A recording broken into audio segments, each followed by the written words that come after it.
Olá, pessoal! Aqui estamos nós para mais um episódio do livro O Poder da Inteligência Emocional, falar desse assunto tão legal que a gente vem falando ao longo do tempo.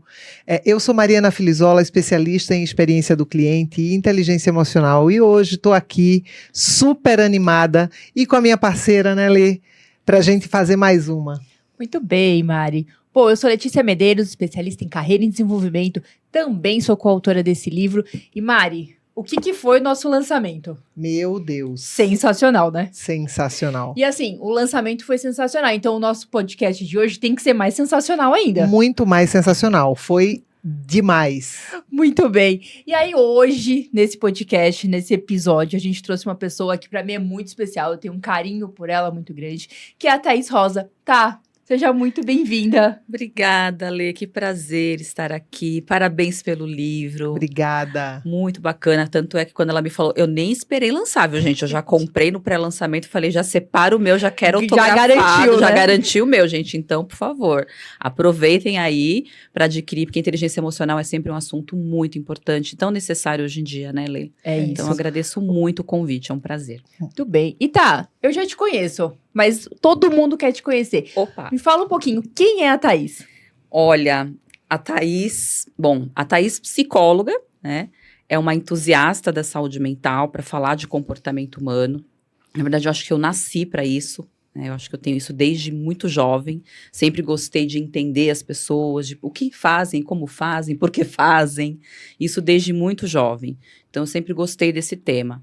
E aí eu fui desenvolvendo a minha vida profissional, a minha carreira sempre voltada para o comportamento humano.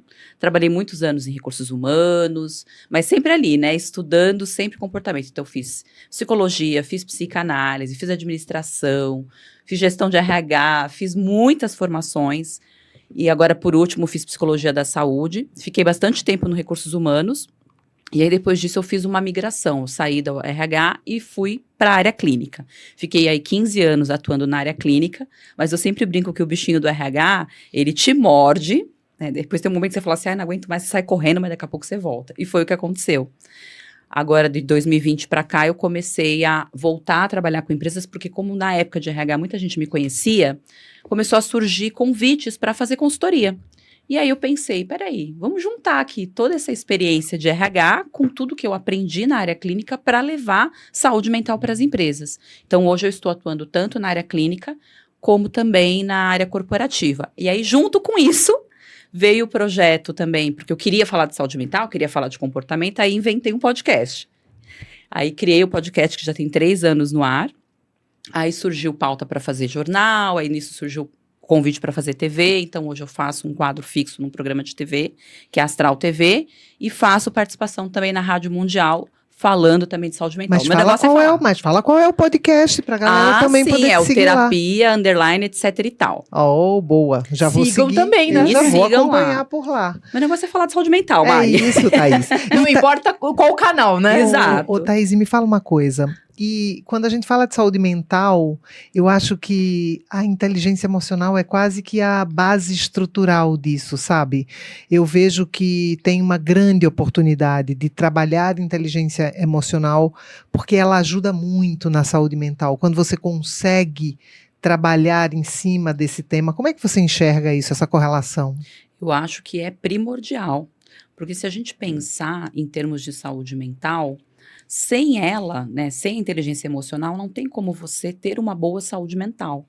Porque se você não entende o que sente, não reconhece os seus próprios sentimentos, não consegue ter a capacidade de reconhecer os sentimentos dos outros, como que você lida com isso no dia a dia? Como que você vive a vida? E a inteligência emocional é a base disso.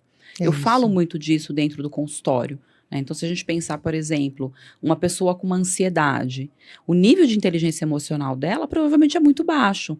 Porque ela não tem, por exemplo, a capacidade de autocontrole. Vamos pensar assim. Ou autoconsciência, ela não sabe o que sente. Sabe aquelas pessoas, por exemplo, que está numa crise de ansiedade? Naquele momento, para onde foi a inteligência emocional dela? Ela não consegue reconhecer. Não sabe o que está sentindo. Acha que está tendo um infarto, acha que está tendo qualquer coisa. Vamos pensar em questão de reconhecer as emoções, de nomear? ela não sabe nesse momento. E é né? muito louco, porque deve ter muita gente nessa condição, né, de não conseguir perceber. Quando eu comecei a estudar inteligência emocional, e aí estudar mesmo, né, dando nome à inteligência emocional, porque de alguma maneira, foi o que você falou, né, a vida inteira eu sempre gostei de entender o outro, saber o que o outro está sentindo, o que, que se passa na nossa cabeça e tal. Eu sou um pouco essa pessoa também, mas acho que conectar isso com inteligência emocional e ir estudar inteligência emocional a fundo, o que, que isso faz, para que serve. Tem muita gente que não entende muito bem o que é inteligência emocional. E eu acho que por isso tem muita gente que não sabe nem que deveria fazer isso, tipo, reconhecer as suas próprias emoções. Pessoas que, por exemplo, nunca foram a um psicólogo, né, nunca tiveram uma terapia. Essas pessoas, elas não compreendem muito bem. Não necessariamente elas compreendem bem o poder, a importância, o impacto que isso teria, né? Ter esse autoconhecimento. Como é que está hoje, assim? O que você sente, né? Do que você... É óbvio que, pelo amor de Deus, hoje está muito mais avançado do que antes, não temos nível de comparação. Meu filho é psicólogo, meu filho mais velho. E hoje se fala muito mais desse assunto, mas talvez para as pessoas da minha idade e acima, isso ainda seja um tabu. Ainda é. Mas eu Ainda ainda é, acho não que é? tem mais gente que não sabe sobre inteligência emocional do que sabe, assim. Por mais que a gente venha nessa Eu evolução... estou concordada com você. Eu acho que tem mais gente que não sabe do que gente que sabe. É isso, Na não sabe, é minha isso. Da minha idade para cima, aí é só ladeira abaixo, sabe? Tem muito preconceito, na Muito verdade. preconceito ainda, não tem? Muito, muito. Eu acho que assim, pós-pandemia, eu acho que as pessoas realmente já estavam, vamos dizer, adoecidas, mas quando veio a Não pandemia... queriam nominar, Exato, era não dava feio. nome. Nem sabia Era feio dar também, nome. É. As pessoas tinham... Mas quando veio a pandemia, tanto é que assim, o consultório lotou. Uhum, Bombou, foi assim. A pessoa falou, nossa, a área que mais teve é crescimento foi a área de saúde mental. Mas vamos pensar no pessoal, vamos pensar nos 40 a mais, vamos pensar assim. Eu ainda recebo demandas, pessoas que às vezes vêm com aquele preconceito, no sentido de, ai, não, eu não preciso. Terapia ainda é pra gente maluca. Exato, exato. Não consegue perceber o quanto você compreender o que você sente, né, como você lida com o que você sente. Porque não é o que você sente, não é você tamponar a sua emoção, fazer de conta que aquilo não existe. Mas sim você entender o que você está sentindo para que você possa lidar com as situações do dia a dia. E sem inteligência emocional não tem como. Porque é algo que você desenvolve ao decorrer da sua vida. Vamos pensar numa criança pequena. Uma criança pequena não tem isso. Quando ela tá brava, ela vai chorar, ela vai espernear, ela vai se jogar no chão. A gente espera que um adulto que tenha isso desenvolvido não haja dessa forma. O que, na verdade, eu ainda brinco. Ainda há Ele alguns só não adultos... joga no nem chão. todos, né? Eu acho que o se exato. jogar no chão ele já conseguiu superar, mas o Mas resto... faz outras coisas. Exatamente. Exato. Mas por falta exatamente do que a gente está falando aqui. Exato. Mas eu acho também que, assim, os 40 a mais que a gente tava falando, acho que esse tabu já deu uma diminuída, mas eu acho que as pessoas ainda tinham vergonha de falar que fazem terapia. Hoje em dia, você pega os novinhos, os Todo mundo tem adolescentes, orgulho. eles têm orgulho de falar, e é muito natural. Ah, eu vou pra terapia hoje, né? Eu vou falar com a minha psicóloga. E na minha época, por exemplo, você falar que você era psicóloga, gente, todo Não, mundo te olhava, tipo, exatamente. nossa, você vai fazer o que Você lá? ia Você ser não zoado precisa até disso, o resto né? da vida. É isso. Exatamente. Realmente, os jovens, eles têm muito mais abertura para falar sobre saúde mental. Acho que as mulheres também têm essa questão do público de gênero. Sim. Mulher é muito mais fácil vir para terapia. Os homens, os que eu atendo, nem contam para os amigos, tá? Não contam. Eu creio. Falam assim, não, vou falar para meus amigos, vão falar que é coisa, né, Sim. de gente desocupada. Onde já se viu um homem desse fazendo terapia? E eu São acho essas que coisas. tem uma outra coisa aqui, falando da terapia e da importância mesmo do autoconhecimento, e as pessoas não entendem muito bem, e mesmo as pessoas... porque... Vou voltar. Em vez de eu já falar o que eu acho, eu vou te perguntar. Vou aproveitar que né? Meu filho eu não posso falar muito assim, porque ele, né? Não pode fofocar do filho. Não, eu não posso ir para ele, aí ele fala assim, mãe, sério? Enfim. Mas assim, vou aproveitar. O que acontece? Uma sessão de terapia, ela funciona como um lugar de escuta, certo? Ou seja, eu vou para lá. Tem gente que nunca fez terapia. Se você nunca fez terapia, nunca foi numa sessão de terapia, você vai saber agora. Como Thaís funciona. vai contar como é que funciona. Você vai lá. Mas eu falo do quê? Mas eu já sei, eu já falo comigo mesmo. Eu já entendo, Por que é diferente? Primeiro eu falar para um amigo Porque tem muita gente que usa amigo de terapeuta e não sabe, tá? O amigo tá ali sendo terapeuta, só que o amigo não tá preparado para aquilo. Ele não é uma pessoa que estudou e sabe o que você tem que fazer. E eu tenho amigos, e aí por isso que eu falo da minha idade para cima, porque eu tenho amigos que já me disseram, eu fui lá, mas aí, tipo, só eu falei, a pessoa não me disse nada. E aí eu desisti. Não me disse nada, não é que a pessoa não disse nada, mas não disse o que ele queria ouvir, sei lá. Eu fico pensando isso, né? Tem uma alta expectativa na minha cabeça de que o terapeuta, ele vai dar as respostas que você gostaria de ter. E eu acho que é isso que eu gostaria que você falasse um pouco, sobre esse processo, Tá. né? Como é que isso funciona para uma pessoa que não sabe muito bem o que esperar de uma sessão? E me corrija se eu estiver errado, tá? Mas assim, eu acho também que tem uma questão da abordagem que você escolhe. Que talvez tenha uma abordagem que tem mais a ver com você Também. e outras que tem menos. Só que eu acho que também tem uma falta de conhecimento das pessoas, né? Então, todo mundo trata o psicólogo como clínico geral. E às vezes, não, se você tá com o pé quebrado, você tem que ir no ortopedista, né? Então, você precisa entender também o que fica... Como você se adapta melhor para saber, eu vou num psiquiatra, num psicanalista, eu vou num humanista, enfim. Eu acho, na minha percepção, eu também acho que tem isso, né? Sim, eu concordo. Eu acho que tem algumas questões aí. Eu falo que terapia não é um lugar somente para você levar as suas dores, mas também é um espaço de autoconhecimento.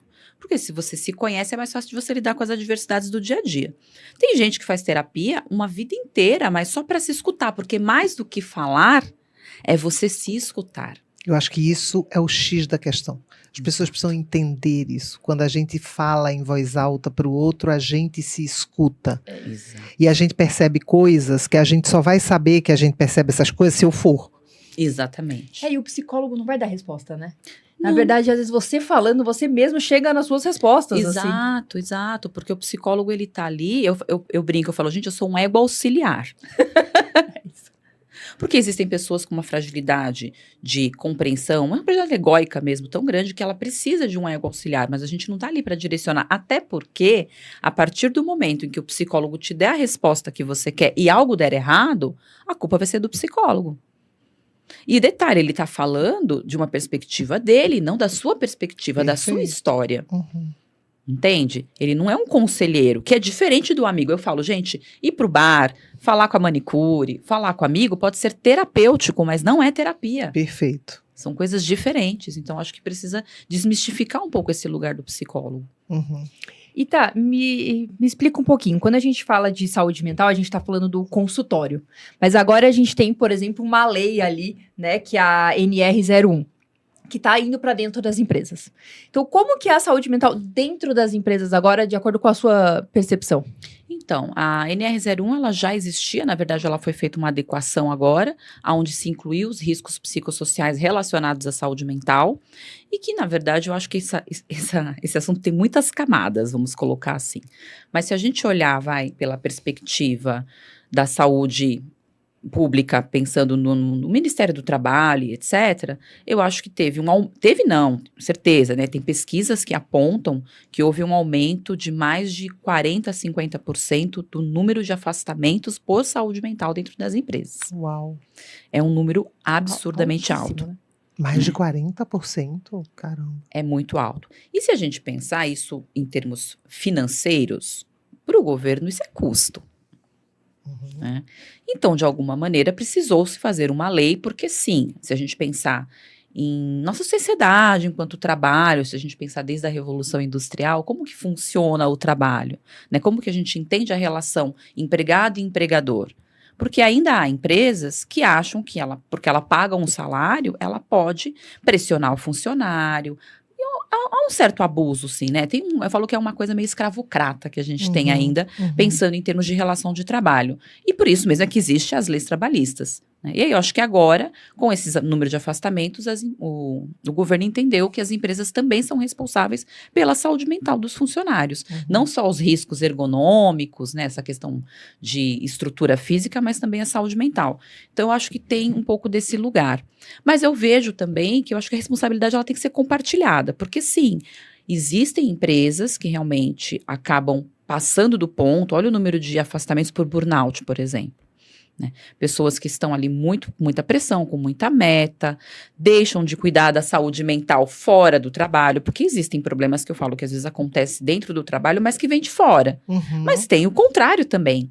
Aquelas empresas que pressionam demais, com metas impossíveis, com um clima péssimo, com um relacionamento tóxico, com um líder inseguro que não sabe gerenciar as próprias emoções, então acaba não sabendo gerenciar as emoções da equipe. Aí a gente fala de inteligência emocional de novo. E o capítulo fala sobre isso. Aí, ó. Exatamente. Então, acho que tudo isso contribuiu para que isso acontecesse. E a nossa ideia é sempre trabalhar nessa frente de juntar não só a responsabilidade da empresa, mas também o que nós, como pessoas individuais, podemos fazer para também não adoecer, porque às vezes a gente também tem uma relação muito tóxica com o trabalho. Sim, a gente tem muita responsabilidade e mais do que isso, né? Muitas vezes quem se coloca naqueles lugares somos nós. Exato. E eu tô falando com muita propriedade, porque eu durante muito tempo fui uma pessoa que me coloquei num lugar que nunca foi a empresa que me colocou. E eu só fui perceber isso com terapia. Exatamente, Mari. Entende? Eu comecei a perceber e o terapeuta me perguntar, tá, mas como foi que isso você chegou aí como? Alguém te pediu, alguém, nananã, e eu... Mas Não. colocar essas responsabilidades nas caixinhas certas também é Exatamente. difícil. E é um E é um processo. Né? processo, e é um processo muito longo, assim, às vezes a gente se cobra muito, e a gente fica naquela de, eu preciso ser o melhor, eu preciso performar, e eu não estou isentando as empresas, eu venho do Sim. mercado de telecomunicações, é um mercado extremamente... Se você trabalha com saúde mental Sim, corporativa, eu trabalhei em telecomunicações então, também, nós você- trabalhamos. Então você sabe bem que é complexo. Mas, em vários momentos, eu estava lá, eu era a primeira a chegar naquela situação, entende? Assim, de Uhum. tipo, escolher abrir meus e-mails num domingo à noite, porque eu queria que amanhã, quando meu chefe chegasse, todos... E não tinha nada a ver com meu chefe, nem dele ter me pedido ou me perguntado. Era eu, sozinha. Sim. Então, a gente tem que ter esse olhar. E você só tem isso quando você olha para dentro e você se permite ter essas conversas, reclamar de uma coisa que para você mesma, que foi você mesma que você chegou lá. criou, né? Mas a Exato. gente nunca aceita que fomos nós. Então, Sim. esses momentos são momentos que a reflexão vale demais. Com demais. certeza, com certeza. E aí a gente tem que entender qual é essa relação, que lugar é esse que eu coloco a empresa. Eu sempre brinco, você pode de repente colocar aquela empresa ali como um lugar o quê? É um pai muito severo, pensando psicanaliticamente falando?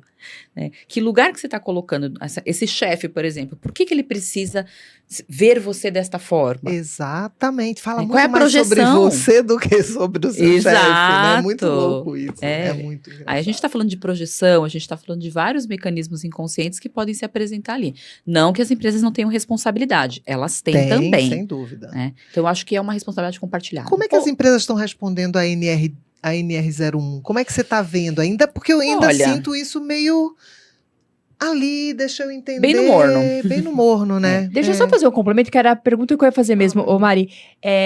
Eu queria entender isso também. E como que a empresa está fazendo para o papel inverso? Porque às vezes eu vejo as empresas fazendo algumas ações, tá? Mas eu fico sempre com receio quando esse funcionário retorna de licença, desse afastamento. Quando ele retorna, eu acho que a empresa, às vezes, tem um papel, mas eu tenho um time todo que talvez não foi preparado. Talvez eu tive um gestor preparado, mas eu tenho toda uma equipe abaixo ali, de parceiros, que não foram preparados. E aí, receber essa pessoa de volta, eu também sinto essa dificuldade.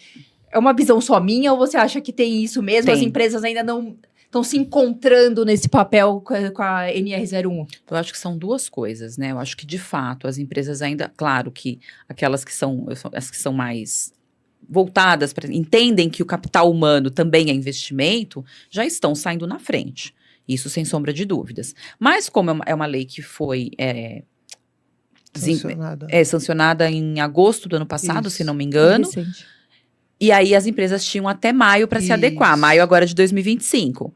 Aí foi aquele pandemônio, aquela confusão, e eles prorrogaram isso para maio de 2026. O que isso significa? As empresas não devem implementar a NR01 nesse quesito desde já? Devem. O que não está acontecendo são as multas. Sim. Mas ela já é válida. As fiscalizações barra multas. Exato. Só que o que as empresas fizeram? É só maio do ano que vem. Uhum. Vamos esperar, né? Vamos esperar. E aí eu falei, eu quero ver quando chegar maio do ano que vem o pandemônio que vai virar. Mas não vai ter, né, braço para fiscalizar todo mundo. De fato, não vai haver braço para fiscalizar todo mundo. Mas vai haver boca para denunciar um monte de gente. Exatamente, Mari. Exatamente, esse é o ponto. É o seu funcionário que vai fazer isso. Exatamente. Vai ter bocas que não vão acabar mais. Exato. E aí, pensando nisso que você perguntou, Lê, com relação a receber esse funcionário que vem do afastamento, de fato, assim, você fala, o líder está treinado, mas a equipe não, então aí sim, tem que haver uma intervenção diretamente, ou da área de gestão de pessoas, ou a própria liderança estar preparada para fazer com que a equipe receba essa pessoa que saiu de afastamento e que retornou à empresa. Entende? Aí a gente está falando realmente de treinamento e desenvolvimento. Quais são as... Mais uma coisa. Aqui eu Diga. sou muito curiosa. Quais são as principais ações que as empresas estão fazendo hoje? Acho que já começaram. Então, acho que a primeira coisa que precisa ser feita E isso é o suficiente? Ou seja, o que eles estão até agora se mobilizando para fazer? E como é que você enxerga esse plano? Então, acho que a primeira coisa é fazer um levantamento, né? Porque para isso existem escalas, existem testes. Hoje, inclusive, tem ferramentas específicas para poder avaliar tanto os riscos quanto as severidades, até para você entender onde é que está o buraco. Assessment para entender. Exato. Então, você vai fazer uma avaliação ali para entender qual é o risco, qual é a severidade, onde está maior, onde está menor. É um mapa de calor, vamos Tá entender bom. assim? E aí, a partir disso, você desenvolve um programa de saúde mental voltado para isso. Aí você vai entender qual é o Ministério, ele fala de 10 características, né? São 10 tópicos. Eu não vou lembrar todos de cabeça, Tá. mas a gente está falando desde pressão por metas, por excesso de carga horária de trabalho, a gente está falando, por exemplo, de atividades que não fazem parte da função daquela pessoa. Então, tem uma série de requisitos ali que Misericórdia. eles pedem. Então, a partir disso, você faz essa avaliação, esse mapa de calor e faz o programa de saúde mental. Esse programa de saúde mental, o que é o mais importante quando a gente fala de NR01? É um programa contínuo, que ele precisa ter começo, meio e fim. E aí eu acho que as empresas pecam. Por quê? Porque muitas estão fazendo ações pontuais. Então, por exemplo, em setembro a minha agenda bomba de empresa pedindo palestra de Setembro Amarelo. Mas uma palestra de Setembro Amarelo não vai resolver seu problema dentro da empresa. Entende? Uhum. Então, você precisa fazer programa anual. Ou seja, contínuo. Contínuo é o quê? Uma vez em janeiro branco e outra vez em setembro amarelo? Uhum. É mês a mês. Até porque eu falo, tudo é um processo, gente. Quando você vai para terapia, você faz 3 sessões de terapia e fica tudo bem? E é muito louco, porque terapia custa dinheiro. Muitos funcionários, e aí nem os que estão no topo da cadeia, mas aqueles que estão ali imprensados no meio da cadeia, né? Não tem condição, é um trade-off para eles. Uma coisa muito positiva seria as próprias empresas, e algumas delas eu sei que já estão Isso que eu partindo ia para falar, isso. tem algumas que já estão até Sim. disponibilizando esse trabalho de psicólogo Dentro das empresas. das empresas. Ou Sim. dentro das empresas, ou Ou contratando parcerias. parcerias que atendem essas empresas e etc., que eu acho que é muito bom. Mas as sessões são limitadas em algumas situações, e a gente sabe que dependendo do nível de complexidade que você tenha num caso, no outro, ou na maioria dos casos, enfim, às vezes isso não é o suficiente. E outra coisa, eu vi também sessões de terapia com 30 minutos de duração, que eu também, não sei qual é a tua opinião, mas assim, gente, 30 gente tá com 24 minutos, entende? Uhum. Então, é muito louco É isso. pouco, mas aí eu acho que entra outras camadas também mais complexas, né, Mari? Porque, assim, existem, óbvio, diversas plataformas que fazem atendimento por parceria com as empresas para proporcionar terapia para os funcionários. E por que 30 minutos? Aí, eu nem sei se eu posso falar, mas eu já vou falar como uma crítica. O valor que se paga para os profissionais que estão naquela plataforma é vergonhoso. Uhum. É vergonhoso. A gente está falando de profissionais recebendo R$10 a hora. Nossa. Você tá entendendo? Aí não tem Não tem saúde como. mental do profissional. Profissional também. Porque o psicólogo, ele atende, mas tem o antes, primeiro, né? Que assim, às vezes ele precisa estudar o caso, às vezes é alguma coisa muito específica, né? Exato. E aí você vai sucateando o trabalho do profissional de psicologia, ele vai fazer em 30 minutos, por quê? Porque 30 minutos é o que dá para ele poder fazer volume. E aí cai-se a qualidade do trabalho, você Claro. concorda? Claro. Porque, imagina, eu, por exemplo, tenho uma agenda relativamente cheia, mas eu tenho um limite de pacientes. Hoje eu atendo 25 pessoas por semana. Agora, você imagina uma pessoa ganhando R$10 a hora. Quanto que ela não tem que atender para poder fazer um salário? 25. Impossível. Eu conheci uma pessoa, né, que foi minha paciente, inclusive, que ela, sei lá, ganhava R$1.500 por mês atendendo 60 pessoas por semana. Tá louco. Não tem saúde mental do psicólogo que aguente. Não tem. Então, aí você acaba sucateando. Aí entra outras camadas, que a empresa que não quer investir, mas não entende que ela, a cada R$1 investido em saúde mental, ela retorna 4. Um funcionário feliz, um funcionário com saúde mental, um funcionário engajado, é mais produtivo. Você imagina um cara sentado o dia inteiro ali na sua frente, na mesa, um cara que não é produtivo, que está ali sentado, o presenteísmo, que a gente chama, né? Não produzindo, não entregando. Qual é o custo que isso tem para a empresa? Qual é o custo invisível que a empresa tem nisso? Sem dúvida. Entende? Enfim. É isso. É um assunto para 5 horas, viu, Não, gente? meninas, a gente estourou muito o nosso tempo, tempo. mas o papo tava muito gostoso. É isso. Tá, resumidamente, assim, você tem um recadinho final pra deixar pra todo mundo? Tem, eu acho que a primeira coisa, gente, sempre que possível, acho que buscar terapia, buscar uma ajuda profissional para que você possa reconhecer as suas emoções e saber lidar com elas nesse mundo que exige tanto da gente. E para as empresas, também olhar com carinho e entender que o seu funcionário é um capital humano, né? Que o que você investe nele retorna para você. E o que precisar, eu estou à disposição. Arrasou. Muito bom, tá? Muito obrigada. Foi Obrigada. muito legal o nosso papo. Eu gostei demais. Pena que acabou. Quem Beijo. sabe a gente não chama ela de novo. Tá, ô Mari, obrigada. Obrigada também, obrigada, tá? Obrigada, Foi uma honra meninas. estar aqui com você. Foi um prazer, É viu? isso. Adorei o papo. Eu também adorei. Valeu, gente. Até a próxima. Tchau.